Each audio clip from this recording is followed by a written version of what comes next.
అందరికీ నమస్కారం. ఈరోజు ఈ వీడియో ద్వారా సందేశాన్ని ప్రజలకి మరియు ఎన్నికల సంఘానికి, రాజకీయ పార్టీలకి కొన్ని సవరణలు చేయవలసిందిగా కోరుతూ, కొన్ని సంస్కరణలు చేపట్టవలసిందిగా కోరుతూ ఈ వీడియోని చేయడం అయింది. పర్యావరణ పరిరక్షణ సంస్థ తరఫున అతిపెద్ద ప్రజాస్వామ్యంగా ఉన్నటువంటి భారతదేశంలో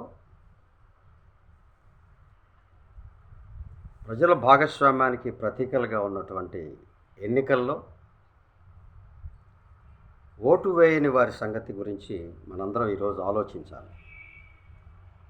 పెరిగిన ఆధునిక చైతన్యం,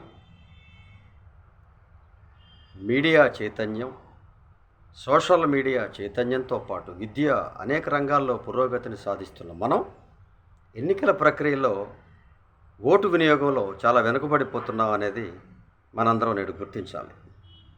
దశాబ్దాల క్రితమే 65% ఓటుని వినియోగించుకుంటున్నటువంటి ఆ రోజున్న నిరక్షరాస్యత, చైతన్యం, అనేక రంగాల్లో పురోగతి లేని ఆ రోజుల్లోనే 65% మన ఓట్లను సాధించుకున్న రికార్డులు మన దగ్గర ఉంటే,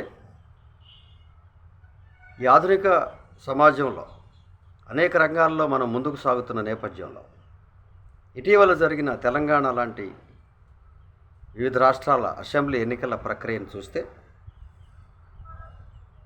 68% మించని శాతంలో, అలాగే హైదరాబాద్ నగరం లాంటి అత్యాధునిక నగరంలో కూడా 40% మించని పోలింగ్ని మనం చూసాం. దీనికి కారణాలు ఏమిటి? ఎందుకు ప్రజాస్వామ్య ప్రభుత్వాల ఎన్నిక ప్రక్రియలో ఈ ఓటర్లు దూరంగా ఉంటా ఉన్నారు?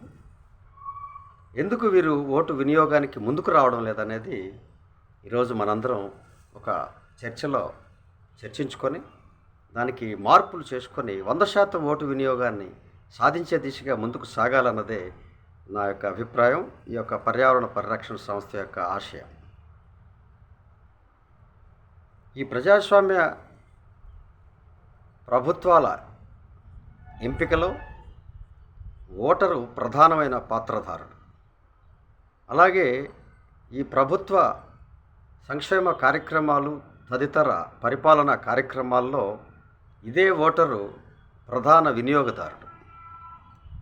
కానీ ఓటు వినియోగంలో కనీసం 35% ఎగవేతదారులుగా, ఓటును వినియోగించిన వ్యక్తులుగా ఈరోజు నమోదు కాబడతా ఉన్నారు.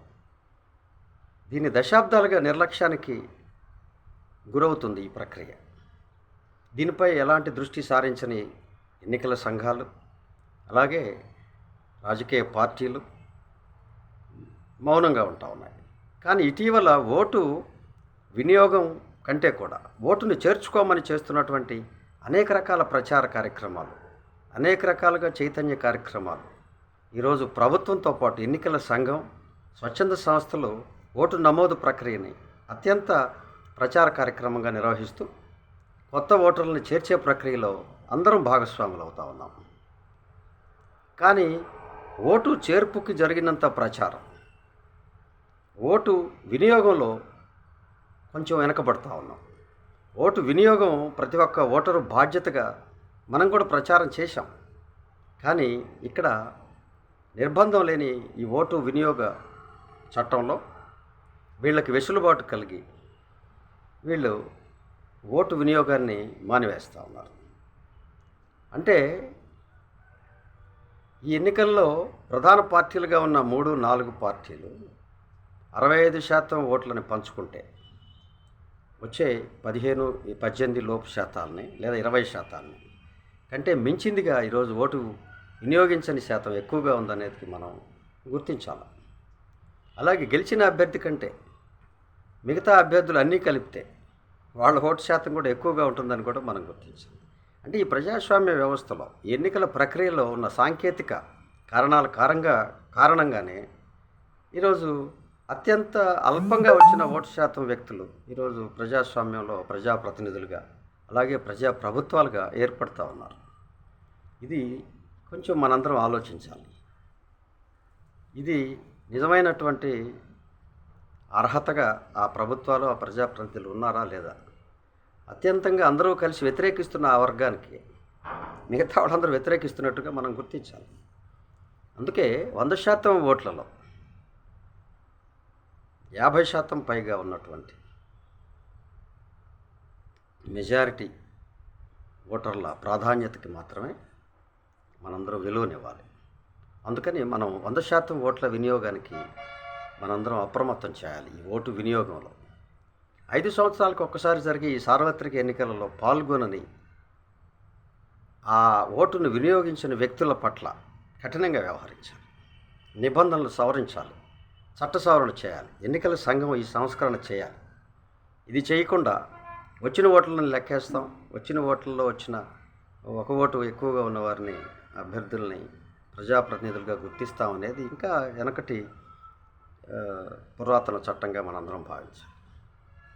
ఎందుకంటే ఇదే ప్రజాప్రభుత్వంలో అన్ని ప్రయోజనాలను పొందుతున్నటువంటి ఈ ఓటుకు రాని వాళ్ళ సంగతి, అన్ని ప్రభుత్వ ప్రయోజనాలన్నీ పొందుతూ ఉన్నారు ప్రజల పేరుతో లేదా లబ్ధిదారుల పేరుతో. కాబట్టి ఓటు వినియోగించకుండా కూడా అదే ఎన్నికల్లో గెలిచిన ప్రభుత్వం గెలిచినడానికి జరిగేటువంటి ప్రక్రియలో పాల్గొనని ఈ ఓటర్లు కూడా అలా ఏర్పడిన ప్రభుత్వం నుండి వచ్చేటువంటి ప్రజా ప్రయోజనాల్ని పొందడానికి కూడా మనందరం సమీక్షించాలి. వీళ్ళు అర్హులా కాదనేది తేల్చాలి. ఎందుకంటే నిర్మాణంలో వారికి ప్రమేయం లేనప్పుడు నిర్వహణ ద్వారా వచ్చేటువంటి ప్రయోజనాలకి వాళ్ళు అర్హులా కాదా అనేది ఈరోజు మనందరం చర్చించి మేధావులైన వాళ్ళందరూ కూడా, అలాగే ఎన్నికల సంఘం కూడా, రాజకీయ పార్టీలు కూడా తప్పనిసరిగా ఓటు వేయని వారి సంగతి తేల్చాలి.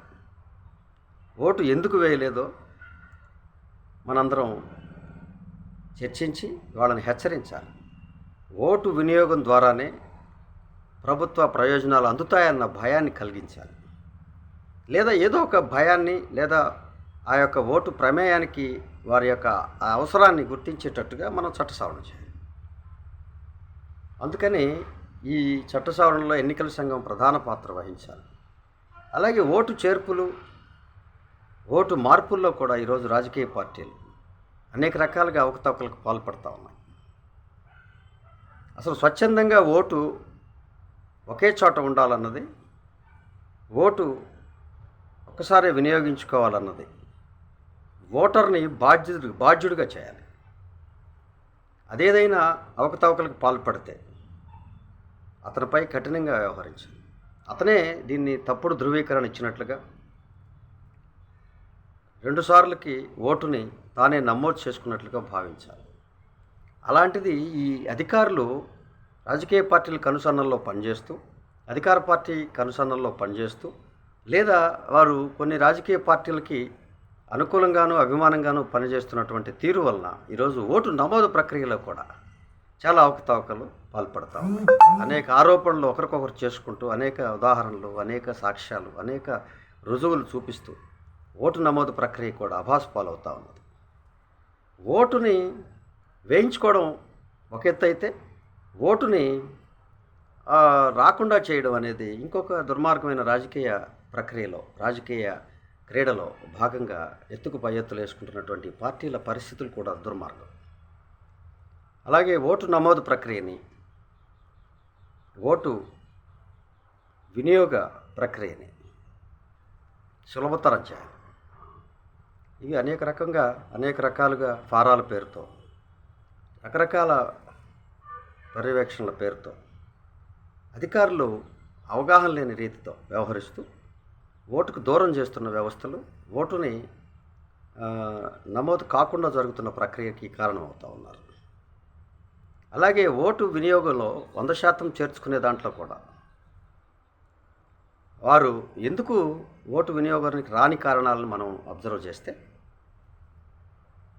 వారు స్థానికంగా లేకపోవడం, అనేక ఉద్యోగాల పేరుతో, ఉపాధి పేరుతో అనేక రకాలుగా ఆ రోజు వారు బయట ప్రదేశాల్లో ఉండడం వల్ల జరుగుతున్నది అనేది మనందరం భావిస్తూ ఉన్నాం. ఎలాగైతే ఇవాళ ఉద్యోగులకి, ఇతరత్ర వ్యక్తులకి పోస్టల్ బ్యాలెట్ ఇస్తూ ఉన్నారు, అలాగే ముందుగా నమోదు చేసుకున్న వాళ్ళకి, అప్పీల్ చేసుకున్న వాళ్ళకి ఓటు పోస్టల్ ద్వారా లేదా ఆన్లైన్ ద్వారా ఉపయోగించుకునేటట్టుగా ఒక విధి విధానాలు నిర్ణయించాలి. ప్రభుత్వాలు లేదా అధికారులు, ఎన్నికల సంఘం అనేక సమీక్షలు చేస్తూ ఉన్నారు.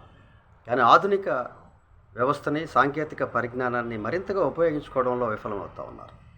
ఎందుకంటే మేము అనేక ఎన్నికల సంఘం మీటింగ్స్లో, ఓటింగ్ సరళిలో మేము పరిశీలిస్తే డబుల్ ఎంట్రీస్ని నివారించలేని దశలో వాళ్ళు ఉన్నారు. మాన్యువల్గా వాళ్ళు వ్యవహరిస్తూ ఉన్నారు. సాంకేతికంగా వ్యవహరించకుండా డబుల్ ఎంట్రీస్ కొనసాగించే దశగా, డబుల్ ఎంట్రీని పసిగట్టే దశగా వాళ్ళు ముందుకు సాగట్లేదు. ఆధార్ని లింక్ చేయకుండా వాళ్ళు ఇంకా వెనకాడుతూ ఉన్నారు. కాబట్టి కఠినమైన నిర్ణయాల ద్వారా ప్రజాస్వామ్యాన్ని బలోపేతం చేయాలా?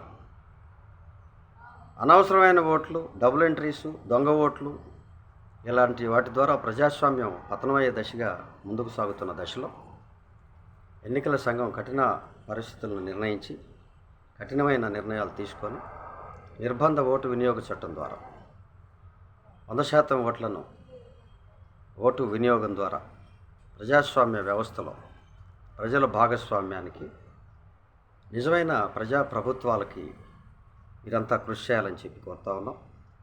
ఈ యొక్క ఓటు వేయని వారిపై సమగ్రమైనటువంటి చర్చ జరగాలి, సమగ్రమైనటువంటి సమీక్ష జరగాలి. తద్వారా రాబో పార్లమెంట్ ఎన్నికల్లో 100% ఓట్లకి వినియోగానికి జరిగి ప్రజాస్వామ్యం విజయవంతంలో ప్రజల భాగస్వామ్యానికి అద్దం పట్టేలా ఉండాలని చెప్పి ఈ పర్యావరణ పరిరక్షణ సంస్థ తరఫున ప్రభుత్వానికి, ఎన్నికల సంఘానికి మరియు రాజకీయ పార్టీలకి, దాంతోపాటుగా ప్రజలందరినీ కూడా ఓటు వినియోగంలో అందరూ భాగస్వాములు కావాలని చెప్పి కోరుకుంటా ఉన్నాను. నమస్తే.